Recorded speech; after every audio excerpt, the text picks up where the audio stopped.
Hi there, interior design lovers. Welcome back to the Business of Beautiful Spaces, the podcast where we blend design inspiration with all behind the scenes tips and tricks you need to thrive in your business. I'm your host, Laura Thornton, and with over 27 years in this interior design game and running a 7-figure design company, trust me, I've seen it all. I want to be your interior design bestie. I want to help you build the business of your dreams, make more money, and yes, ditch the stress along the way. I've been doing this for a long time, and now I'm sharing my knowledge with all of you, my fellow designers and decorators. All I ask in return is that you like, review, and follow this podcast wherever you listen, so other designers can find us and learn more too. So grab a coffee, get comfy, and let's dive into making 2025 your best business year yet. Welcome back to another episode of the Business of Beautiful Spaces. I'm Laura Thornton, and I am happy today to talk to you about profitable details that you might be forgetting in your quotes. And we're going to go through a list of items to not forget when you're quoting your design projects, because these little comprehensive list of extras can really add to your design project quote, but also for exceptional customer service when providing additional profits to you. And let's dive deep into what does that mean. What it means is my goal with my clients always is to provide, whether it's a renovation or a decorating job, the ultimate experience where they were barely bothered and touched. I don't want my client to ever say to another one of their friends, a possible referral for me, well, it was a lot of work and a lot of dust and a lot of this and a lot of that, but, we're happy we did it. Would I do it again? No, that is never the goal. I want them to be like, oh, we hardly even noticed. And yeah, I'd do it again in a second. That's my goal. And in addition to that, I don't want to ever have to come back to my client and say, you know what, we forgot this. And so now I have to come and give you another invoice. That to me looks like we didn't have our stuff together. So if I ever forget something, I eat it. I don't want my client being nickeled and dimed throughout the project. That is something that I've decided a long time ago works for me, works for my clientele.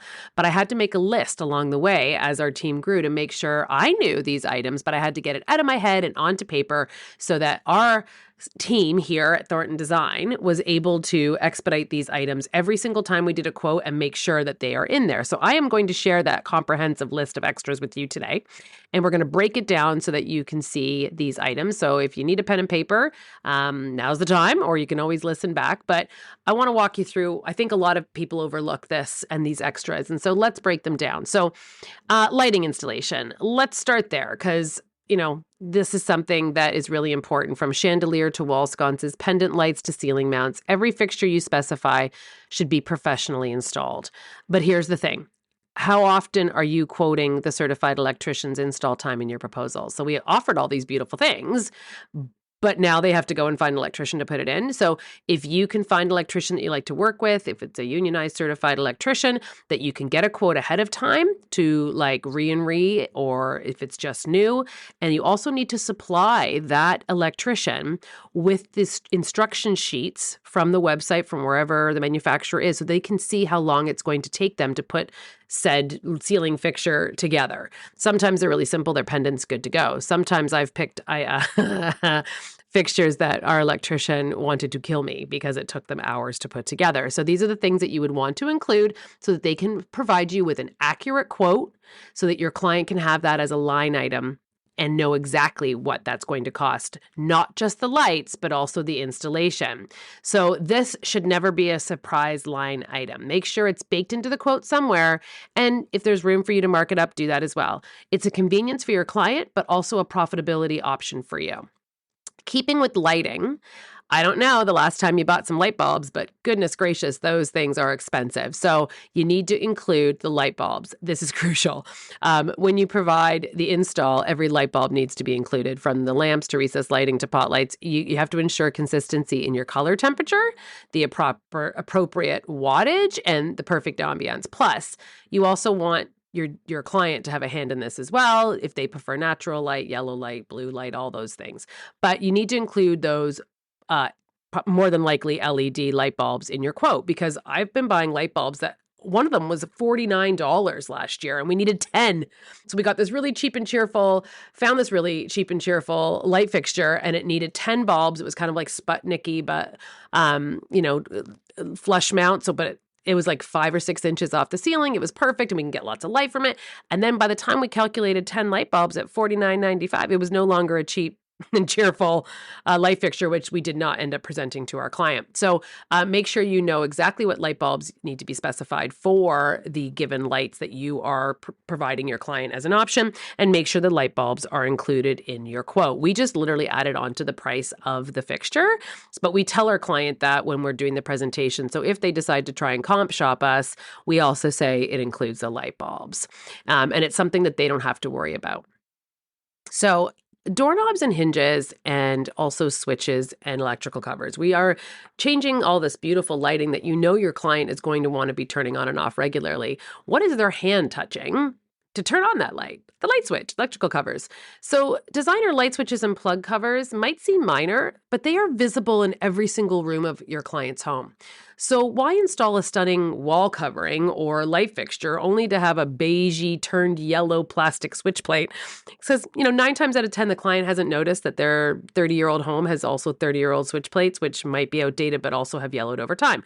So we offer designer options, and we include the swapping out of this, like the re and rate, in our pricing. And even though we might only be doing 3 rooms at the home, we can also add at that point, we'd be happy to redo everything in the house if the electrician is coming, but that would be a separate quote. So make sure you include that as an option for your clients, because once they redo a whole room, nothing is uglier than the old switches.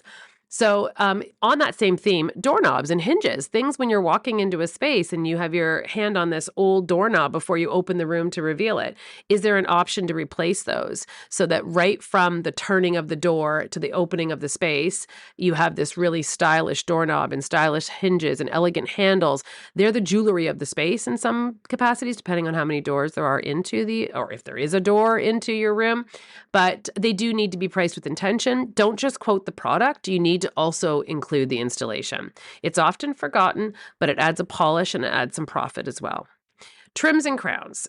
Crown molding, ceiling details, baseboards, back bands, all these beautiful, glorious architectural details, and these touches can really transform a space. So if you're recommending them and quoting them, you also should be quoting not only the wainscoting, but also the product, the actual product profile that you're looking for, whether it's MDF wood, all the things that you want to represent the quality of the products that you're suggesting, but you also need to quote the installation as well. Now, don't let trades quote these separately without you knowing the costs. You're the project lead. This is your opportunity to increase your revenue while enhancing the design. But also, a lot of times they might switch that out. You spec'd wood and they're like, oh, I'll do it in MDF. And you know that your client has a high traffic home with lots of movement. You're not going to want to have that wear and tear be a reflection of the quality of work that you are suggesting. So make sure that you everything you specify, if you are not ending up controlling that project lead role, that they know that you specified wood for a reason. Designer doors. So whether it's a custom barn door, a statement entry, or elevating paneling, doors are a design element, not just a functional item. So if you're specifying them, you should be charging for them and including the install and markup if possible. So we've just made a mess of our client's home. We've installed some new chandeliers potentially. Maybe we did the doors, the knobs, the hinges, the light switches, covers. We did some trim. We did some crown. We did some new baseboards. We added some doors. Why not include a cleaning service? So this is a big one. And when I started including this into my jobs, my clients were really touched by this, even though they're paying for it. They loved that I thought about it. And I work with a really great cleaning service who will come in. If it's a renovation, they come in multiple times throughout the renovation to clean the space. But if it was us in their space for a couple of days making some changes, I have them come in so that our clients aren't walking into dust in other parts of their house. And I include a proper post-construction clean and even steam cleaning rugs or staircase runners if we've been using a staircase for multiple months on end, even though it's protected and covered, plastic drop sheets, all the things.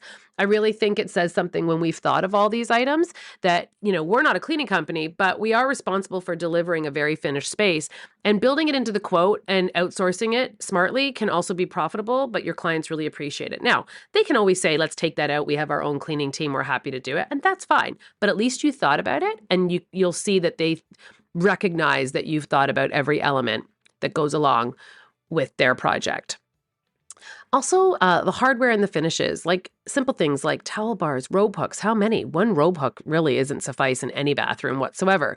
Do they need grab bars? Are they thinking about aging in place in the future? Even if they don't want the grab bar now, should we be supporting the wall while we have the walls open? And then we can mark where it is, leave them with that sheet. We can still buy the grab bar so it matches everything we've done, so we don't have an issue moving into the future with that item being discontinued or having a color match issue or a dye lot issue.